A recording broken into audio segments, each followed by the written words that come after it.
All right, everyone, and welcome back to another episode of the Baseline Bums podcast. Happy New Year's, everyone. It is your boy Rob, aka B-Ball Archives, and I have a lot of good 2022 topics for you today. We're going to be diving into the best and worst performances of the year.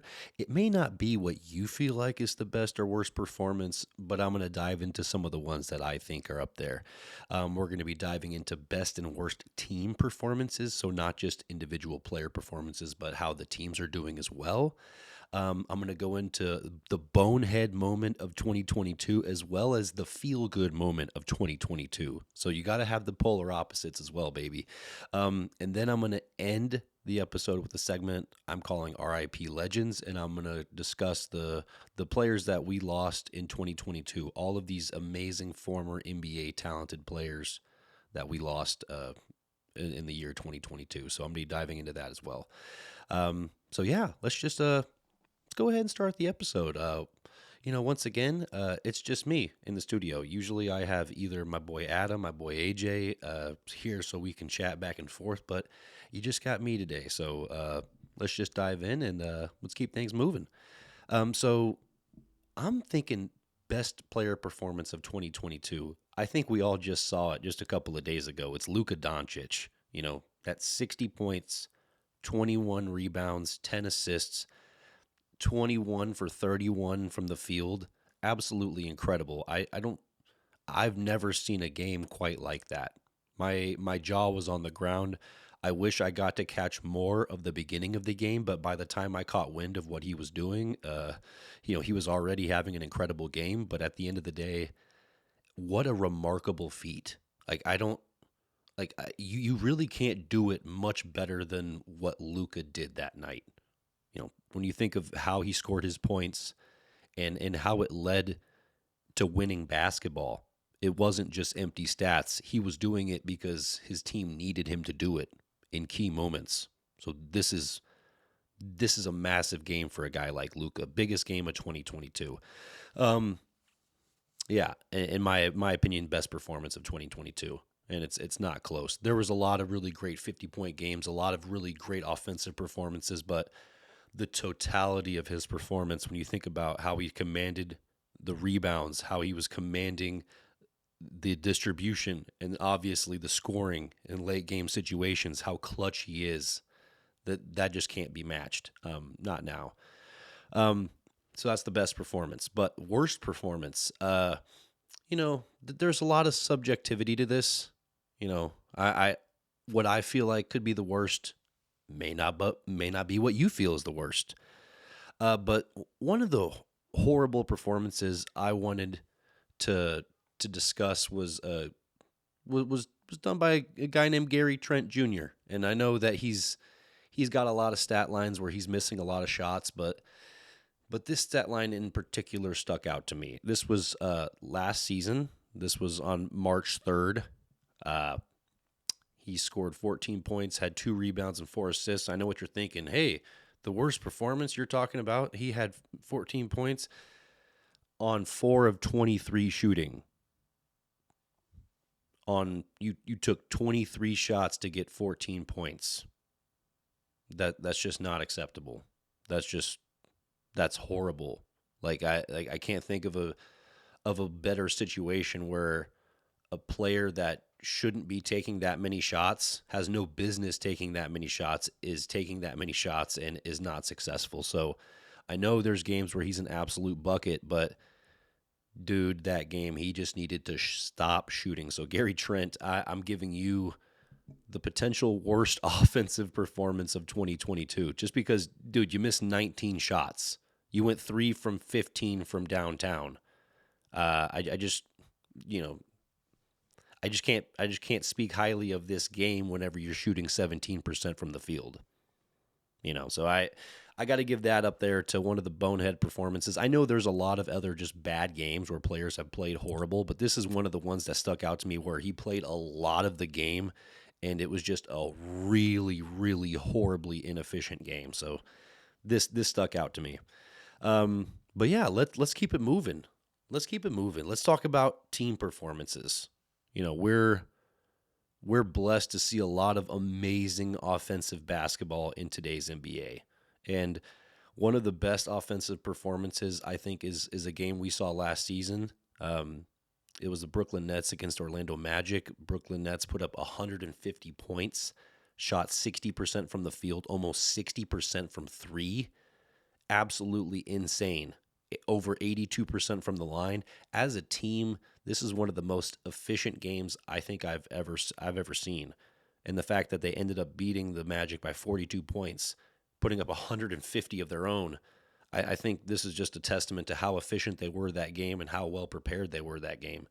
So I got to give a credit to this Nets team last year beating Orlando Magic the way they did. Incredibly efficient. So that to me is one of the most impressive offensive team performances in all of 2022. I got to give that some credit. Yeah, absolutely. Yeah, the fact that from everywhere on the court, they were absolutely dominant. Just Brooklyn Nets last year, absolutely phenomenal that game. And then the worst team performance in all of 2022.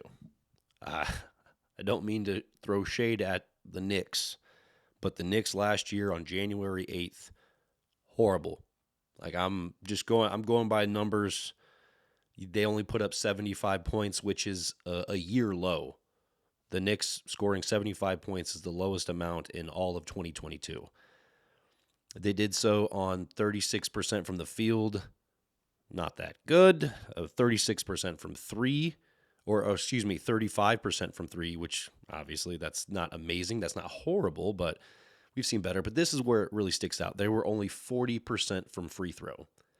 You are never going to put yourself in any kind of winning situation if you are not taking advantage of the charity stripe. That's just the way it goes. You need to hit those free throws. Yeah, so to me, the Knicks, on January 8th, it's no reason why they lost to the Boston Celtics by 24 points. So to me, this is one of the worst performances of 2022. I know that there was a few other performances where there was really low scoring, really low efficiency, just horrible distribution all around, but this is one of the ones that definitely stuck out to me. So sorry, Knicks fans, but I got to put you in there. Absolutely, but let's keep it moving. We're going to go on to the next topic so we can just keep chatting about some of these New Year's topics so we can just wrap up 2022 with a nice neat bow on it. Alrighty, so Bonehead Moment of 2022. Now, as a Spurs fan, it's very clear. It's got to be Josh Primo. Like, what a bonehead. Like, I've never seen somebody go from 1 year, you're the 12th overall pick in the NBA. There's a lot of hype around you. You're a really, really young player with a lot of talent, a good frame, the ability to grow within the league and actually develop into a very, very useful player. To the next season, all of this scandal comes out. And now he's out of the league. And now he's a guy that teams don't even want to touch because they don't know what he's going to bring to that organization. And it's just crazy. I've rarely seen guys make this kind of 180 within their career, within their life, like Josh Primo has. So I got to give him Bonehead Moment of 2022. His life, his career will never be the same. Just how it is. But moving right along, we're just going to go ahead into the feel-good moment of 2022 because that's really what I want to talk about. And it's Coach Pop becoming the most winningest coach of all time. I mean, it's no secret, huge Spurs fan here. I think Coach Popovich is the greatest coach to ever do it, hands down. If I want a coach that's going to get the most talent out of my players, it's Popovich, period, end of story. But that being said, he solidified it with his wins, with the amount that he put up in the win column. That to me solidifies that his philosophy got it done and the results speak for themselves. Coach Popovich is the greatest coach of all time, and the fact that he's going to go out as the winningest coach of all time, just it fills me with so much joy and warmth that the coach that I grew up watching and appreciating is going to get the praise that he deserves. So it's just really, really, it's really a beautiful thing. So I'm thankful that we got to witness Coach Pop being the winningest coach of all time, and really getting the flowers while he can still smell them. Absolutely. Yeah, so that's got to be it for me. I mean, I know there's a lot of feel good moments of 2022. Um, there's tons of them, but as a Spurs fan, that's got to be up there for me.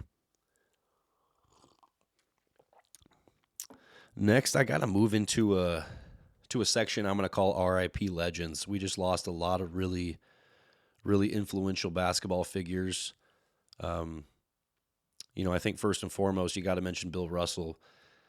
And, you could talk about the 11 championships. You can talk about his legacy, his career he had with the Boston Celtics. You can talk about all those things, but he was the best ambassador for the game off the court that the NBA has ever had.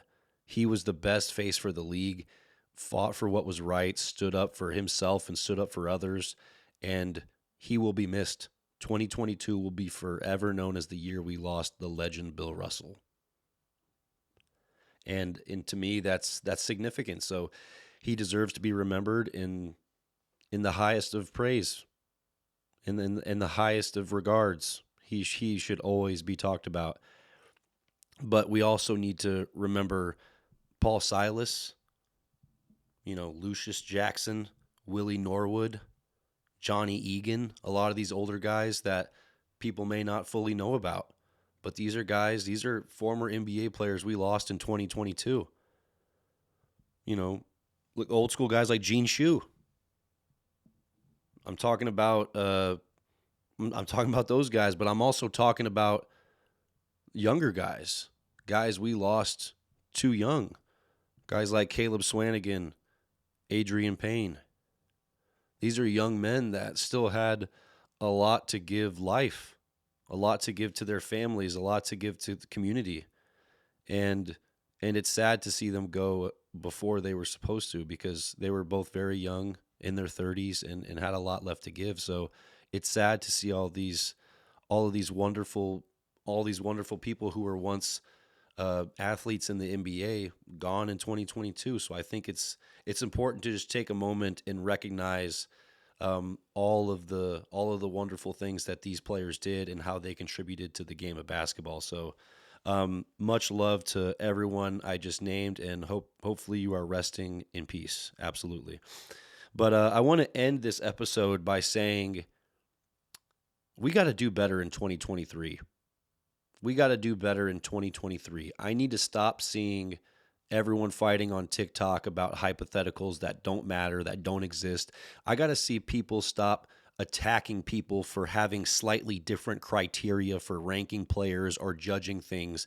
I got to see people talking about the game in a more positive way. I need to see better discourse on social media about basketball, because it's getting a little frustrating having these discussions and wanting to move forward, but there's just a roadblock of people that are saying, "Oh, if you think this way, I can't talk with you. Oh, if you don't have this player ranked this at this spot, I can't even discuss with you. I can't." No, it's like that's where the discussion starts.